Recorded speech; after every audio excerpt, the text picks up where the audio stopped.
95% of Americans are not getting enough fiber in their diet. It's super trendy to talk about protein, and people are not talking about fiber. When you're having protein, now that ferments in your gut, in your colon, and that can cause issues. That's why it is essential to have fiber to ensure that you're cleaning this out constantly. So fiber should always come first. That's why I have clients eat that first from their plate. Let's say you're cleaning out your colon, then of course your body is going to absorb so much more of that protein anyway. So you don't have to have such a huge amount of protein just to be satisfied for, let's say, muscle gaining purposes. It's what you absorb that matters, not what you take in, and you'll absorb so much more when you have more fiber in your diet.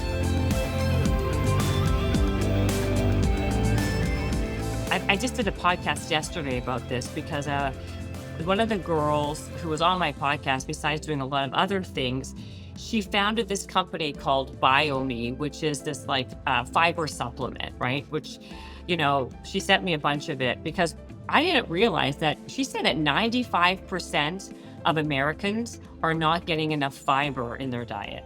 Yeah, correct. And it's such an important macronutrient. I find it interesting because right now it's super trendy to talk about protein, and people are not talking about fiber. But fiber is so important to your diet, to your diet plan. Yeah, 100%. The Americans in particular focus, like you said, so much on protein. Now, that's not always clean protein. It could be like, hot dogs, for instance. It's going to be some sort of processed protein or burgers. But the thing is, when you're having protein, now that ferments in your gut, in your colon, and that can cause issues. That's why it is essential to have fiber to ensure that you're cleaning this out constantly. So fiber should always come first. That's why I have clients eat that first from their plate. Ensure that you're, getting the rainbow, for instance. But not everybody wants to eat vegetables. Okay, then you supplement with fiber. That's going to be the next best thing. Much like a lot of people are deficient in, let's say, magnesium. Nearly everybody is deficient in fiber. That should always be a priority, not first, not your protein. Because if you're taking in, let's say you're cleaning out your colon, then of course your body is going to absorb so much more of that protein anyway. So you don't have to have such a huge amount of protein just to be satisfied for, let's say, muscle gaining purposes. It's what you absorb that matters, not what you take in, and you'll absorb so much more when you have more fiber in your diet. Yeah. That's why I'm glad that you mentioned that, because we don't hear that every day. We hear a lot about protein. We kind of, this is the world we live in, right? It's all about social media, and people, glom onto something, and that becomes the Bible, and then forget about everything else, right? Okay, I wanted to ask you about basically reversing your biological age, because you said you talk a lot about that at these conferences. Mhm. So I know what you're going to say already. I mean, sleep, incredibly important, right? Eating enough fiber, obviously, exercising. What are some ways we can reverse? What's like the best ways we can, besides what I just said, we can reverse our biological age? Yeah, so there's a few things. If we're going to be talking about, what we can do in everyday life, I like to try to look at things in equanimity. So I'm not trying to be so judgmental or reactory. That's one thing. Number two, put down the phone more. Bookend your day. Don't use it for a good hour in the morning, and don't use it for an hour before bed, because you're constantly releasing dopamine all the time. And with that dopamine, a lot of the time comes cortisol. And that cortisol is a hormone that can lead to heart disease, stress, and then that will shorten our lifespan. The one thing, and of course, there's other things that we can talk about Yeah, as well. no, talk about all that. You don't have to Yeah, talk about, like, I want you to talk about like things that you've seen scientifically or through the lens of your world that actually do reverse the biologically. Like it could be any biohack, it could be whatever. I want yeah. things that, like, in your opinion, actually reverse your biological age. Okay. All right. So we were talking about injectables earlier. So epitalon, the peptide epitalon, some of your listeners may have heard of that. Taking that a couple of times a year will help with the prevention of the shortening of your telomeres. That has been shown. So epitalon twice a year. And then, of course, there's people out there do metformin. Metformin could be a good alternative, unless they can get their, unless they're taking like dihydroberberine, for instance. Metformin is going to be a little stronger. Do you like Rapamycin. by the way, oh, I was gonna ask you about that. Okay, continue. Rapamycin. Yeah, so Yeah. rapamycin, taking 5 grams of that per week.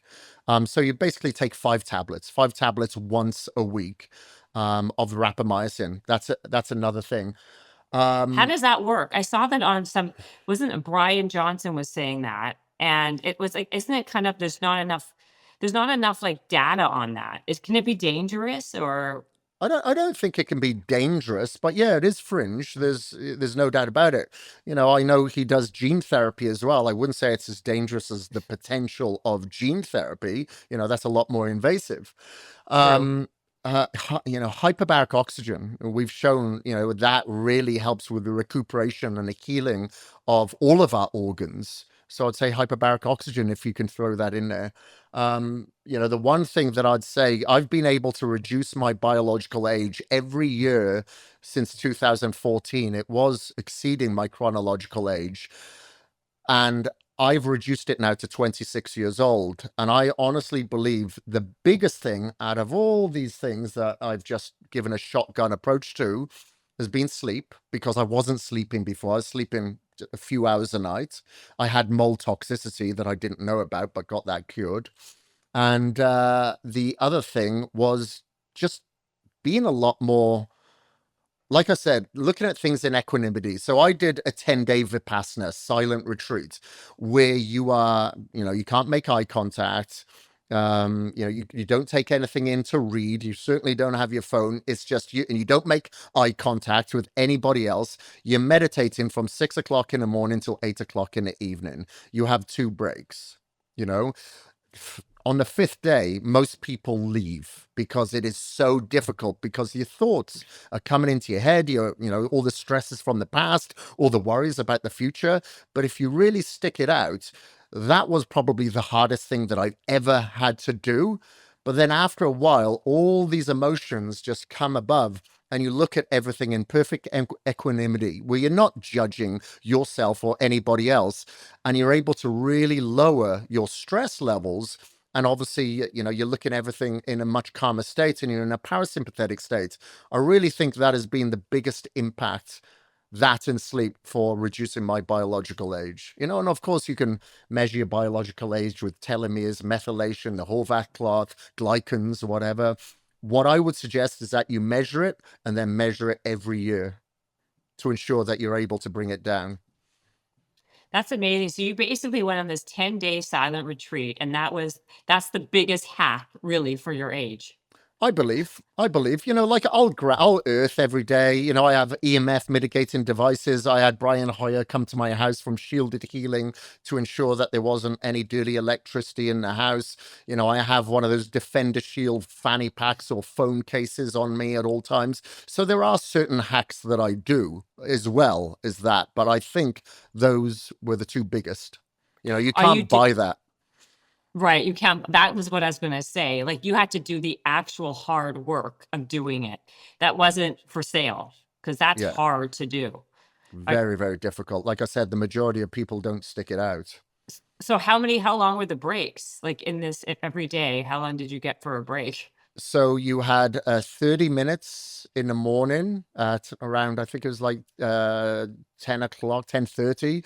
Then there was another one about 1 o'clock for an hour. And then you'd have another one in the evening about 6 o'clock for about 30 And minutes, for 30 minutes. so what time did they make you start the 6 o'clock the in the morning, 6 o'clock in the morning, and you finish at 8 o'clock in the evening. so what are you doing? Are you perched up on a mountain? Like, where are you sitting? Are you in a room? Like, what do you outside? What, like, where are you?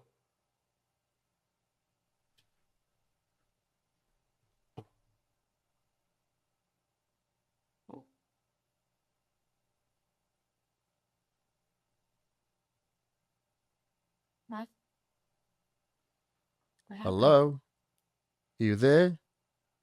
Oh, okay. We're back on. We cut off Oh, for a what second. happened? That's so I've no bizarre. idea. It cut out. I have no idea. Did you hear what I asked you or no? I don't know. We were talking about Oh, the I was just saying, hours.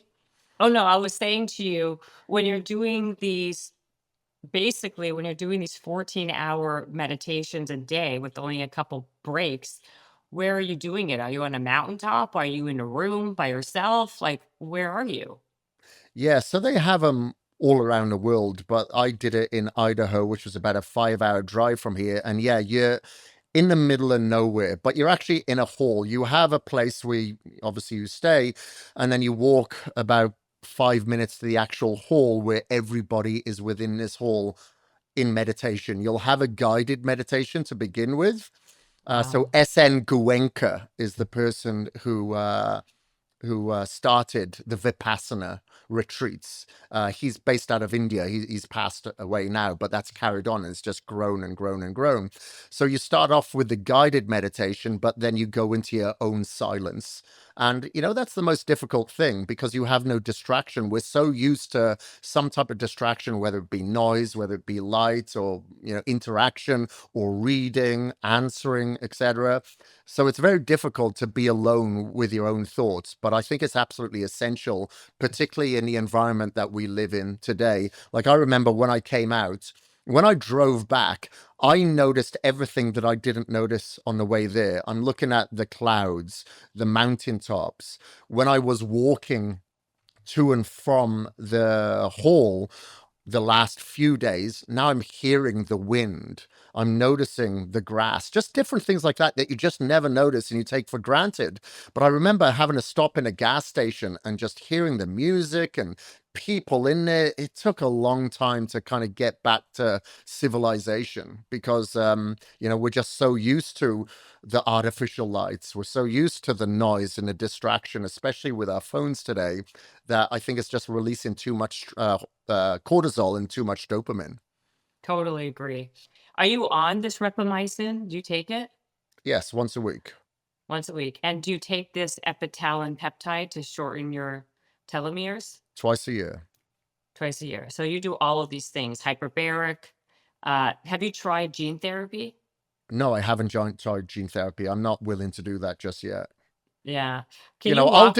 I've done EBO2. I don't know if you know what EBO2 is. I think No, tell me. Darshan may do it at his clinic. I've done it in London a couple of times where it completely cleans your blood. It'll separate your plasma from the blood. So it'll get rid of like mycotoxins, microplastics, any toxicity that you'll have in your blood. So you've actually got an IV in your left arm, IV in your right arm. It takes about 19 minutes, I believe, to completely filter your entire body, and you actually can see in a vat what comes out. If, for instance, that you've got obviously a lot of toxicity build up, you see it there. Luckily, when I did it, it wasn't that bad as my friend Tim Gray, who puts on the Health Optimization Summit. Yeah. When he did it, I was like, okay, that's pretty bad. But luckily, mine wasn't as bad. But he lives in London. I live in Boise. Maybe that's something to do with it. Wow. So did you feel after you got that done? Did you feel different? Did you feel more, I don't know, did you feel healthier? Did you feel cleaner? Did you feel like less brain fog, more alert? That's what I was going to say. Less brain fog, and I was able to sleep better. The quality of my sleep increased. Obviously, a lot of us measure our sleep, and I noticed that my sleep got better, and like I had better brain clarity. Kind of like not like a nootropic, but somebody had just kind of brushed out all the cobwebs in my brain. And so is that dangerous? No, I don't believe so because you've still got your healthy, your blood cells, your plasma put back in, so I don't believe it is. It's just cleaning out all the toxicity. Does it hurt? No, it's absolutely fine. It's like giving blood. I try to give blood every 3 months as well. Wow. Okay. How expensive is it? I believe it cost about £1,500, so I'd say probably be about $1,800. Wow. How often should people get that done? Like, how I long guess does it it last? I guess it all depends on your lifestyle and where you live. Like if you live a real clean lifestyle, I can't imagine you'd need to do it any more than once every 3 or 4 years. But if you live more of an unhealthy lifestyle, or if you're in an environment that is potentially toxic, then probably every year. Wow. What do you think, what's your take on NAD IVs? So I'm not into NAD IVs, and I'll tell you why. I prefer like a trickle dose. So I will take an oral of a product called NAD Regen. Doesn't just have NAD3 in it, but it has like resveratrol. It has spermidine. It has vitamin C. It's got a lot of different things in there that helps niacinamide. But if you take a high dose, I believe it's like saying at the end of the week, okay, I want you to eat your week's worth of protein. Well, your body's only going to assimilate so much. Not only that, we know that NAD can feed cancer. Can, not will. It can. Like if you've got a genetic disposition for cancer, or maybe it runs in your family, you shouldn't do high dose NAD. So I always suggest like a trickle dose. For instance, you could take it orally, you could inject it subcutaneously, like 2 days on, 1 day on, 1 day on, 1 day off, whatever it may be. If you're traveling and you're under a lot more stress, maybe you're going to take it every day. I believe that's the more efficacious way of doing it. I get the majority of my clients to just take the oral form out of convenience.